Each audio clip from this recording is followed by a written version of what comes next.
We're Derek and Jonathan. And this week, we're in New Hampshire.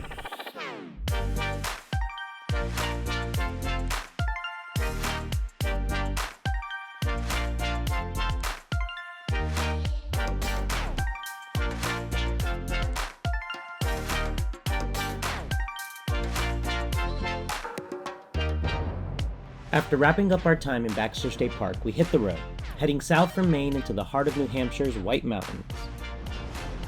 We set up the RV at White Birches Camping Park in Gorham, a perfect home base for exploring the northern part of the state.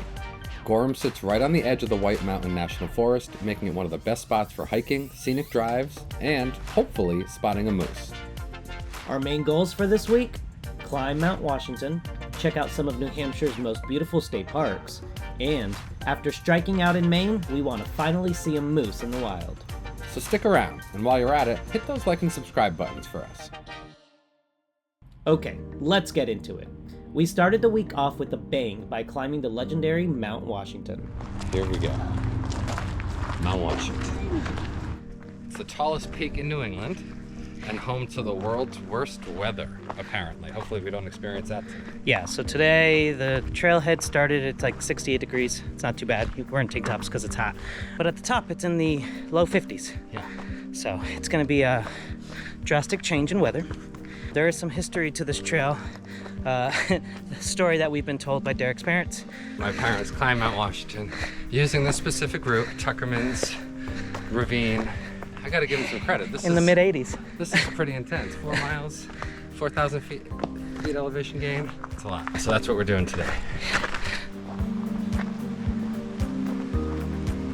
Jonathan, initial impressions? It's not a flat path. It goes up very quickly. Yeah. So take your time. It's not smooth, it's rocky the whole way. That's so you gotta sure. watch your ankles, your steps. But I can't say it's bad, it's good. No, it's definitely no challenging. Viewpoint yet. No views. You are hiking in the woods. Like But you tree will tunnel. at some point reach the tree line. But for now, it's all trees. You don't really see anything but the little waterways that you're hiking over. It's cool, definitely challenging. There's so many different trails to take to get up to Mount Washington and back down. So we recommend going on all trails, going on Google, doing some research. But we are taking Tuckerman Ravine Trail up, and then we're taking the Boot Spur Trail down. I'll let you know how they are. Mount Washington stands at 6,288 feet, making it the highest peak in the Northeast.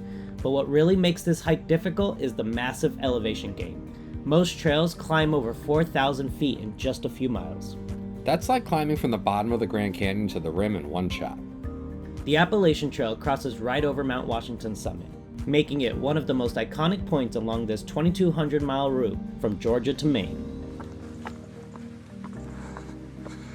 Welcome to the Alpine Zone. It's up there. A lot of elevation gain here. No switchbacks here in New Hampshire. You're just going straight up. Like straight up. 2,000 feet up, and we can finally see something. And it is worth seeing. Look how beautiful this is. I hope the sun comes out more. Outfit change number 1. I hate being sweaty and wet when we climb a mountain and it gets cold. I hate that feeling. I literally brought 3 tank tops, a long sleeve shirt, a short sleeve shirt, a jacket, and a rain jacket, and a pair of pants, and a pair of socks, and shorts. I'm carrying a lot of weight right now, but I'll be dry. Now the next part of this hike is gonna suck, because we gotta hike all the way up there to the right of that waterfall. Here we go.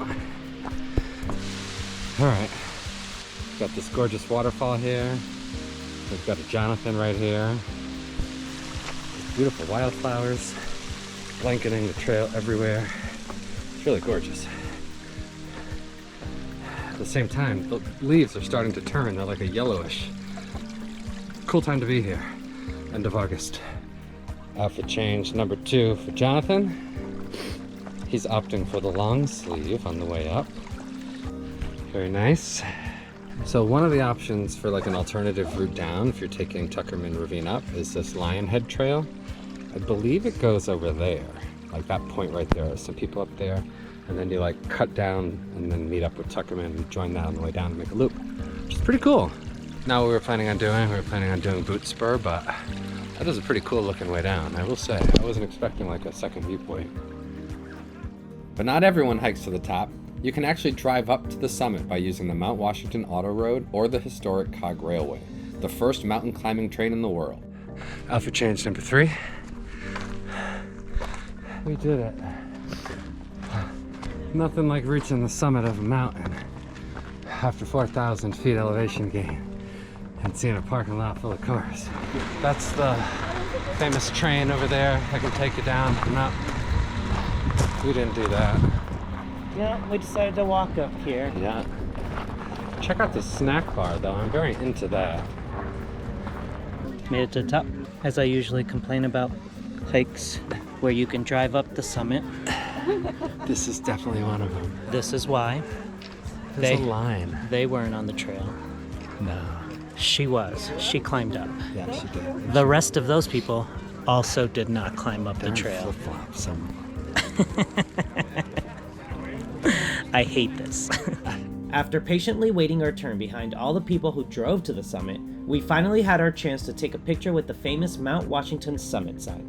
Apparently, this sign has to be replaced frequently because hikers keep stealing it.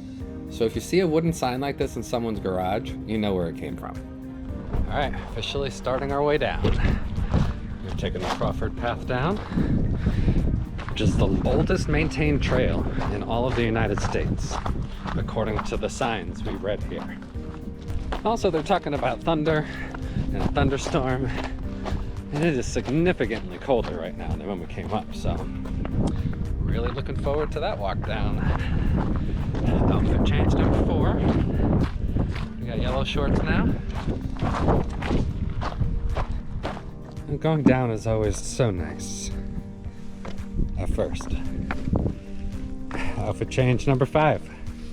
Rain jacket time. Because we've got some raindrops.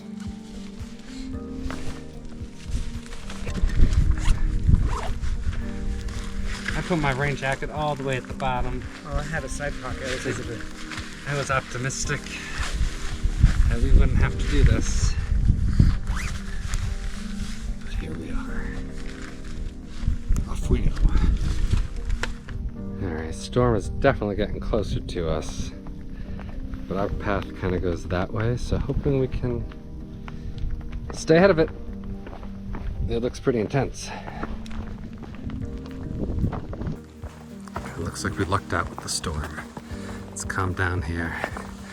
Doesn't look so great behind us. That's Mount Washington behind us.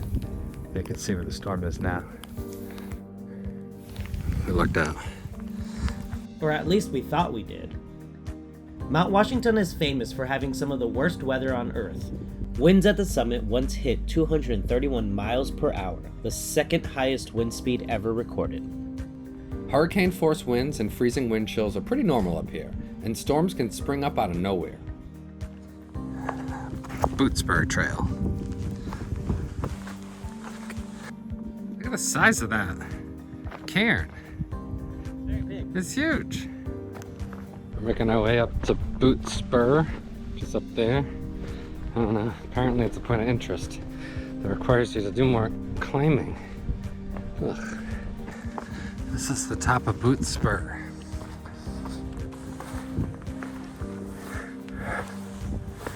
Alright, we're just gonna make it down there. Easy. The views down the Boot Spur Trail are awesome. If you go up Tuckerman Ravine, we highly recommend coming down this way to make a big loop. 7.5 miles. It's probably another 2 to go or so. And into the trees we go. Are you happy? We made the loop. We made the loop. We're almost done. Almost done. It has not stopped raining. It is. It got harder. Yeah. It's It's actually been kind of miserable. I'm being honest. I'm happy to be down. Look at this crazy waterfall we just found. This is beautiful. Very unexpected. We did it. We did it. We're done. We're wet. Very wet. What do you want for dinner tonight? We didn't get another lasagna? No, but... We're moose hunting again. This time in New Hampshire. We're going up to Dixville Notch State Park. And then we're going to turn around and come back down to Gorham where we're staying. Dixville Notch State Park is one of the most dramatic mountain passes in New Hampshire, carved through the northernmost peaks of the White Mountains. The road winds through steep cliffs, rugged rock formations, and some of the wildest landscapes in the state. This area is small, just over 100 acres, but it's home to some of the best fall foliage in New England and a popular spot for moose sightings.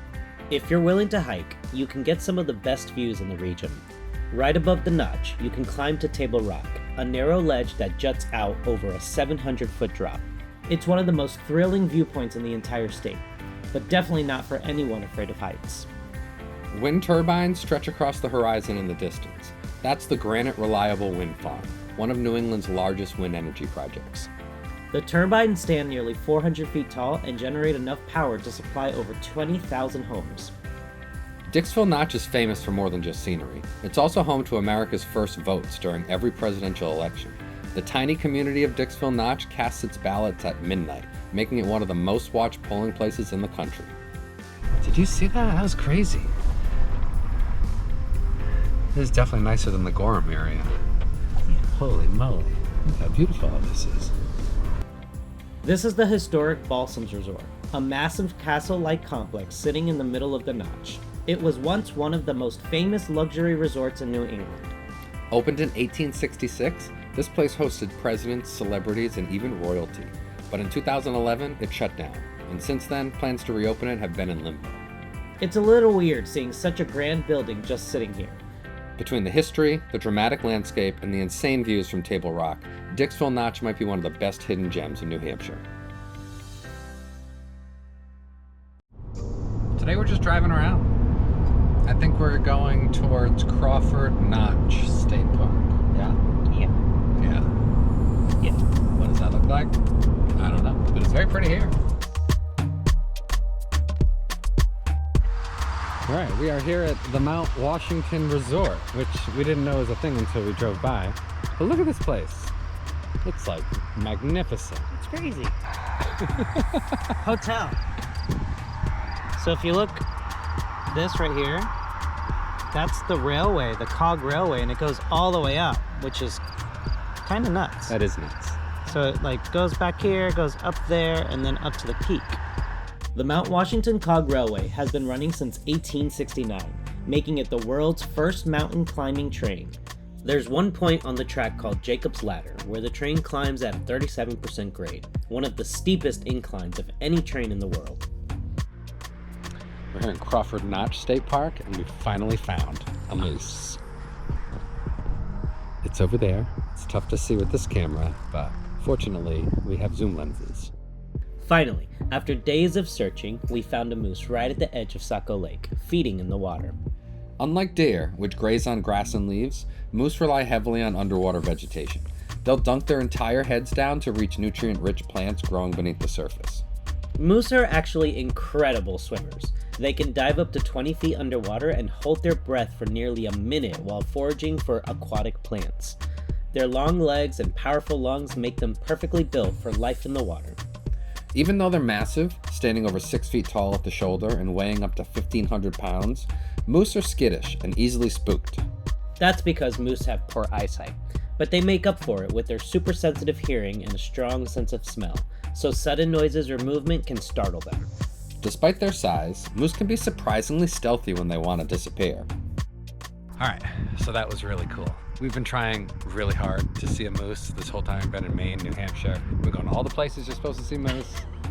We haven't seen anything. We drove hours. So anyway, this moose has been walking around here, probably before we got here. There were so many people lined up around here watching.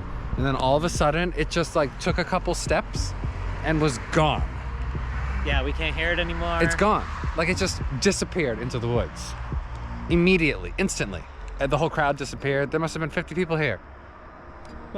That's it. That's it. Moose is gone. So they are quite elusive despite how big they are. Yeah. Crazy. I don't know how they sneak around in these dense woods, but they figure it out. Anyway, that was awesome. We saw a moose! Seeing a moose this close in the wild is rare, and we couldn't have imagined a better end to our time in New Hampshire. In our next video, we'll be exploring the Adirondacks in upstate New York, so be sure to subscribe to follow our adventures in real time. See you next time.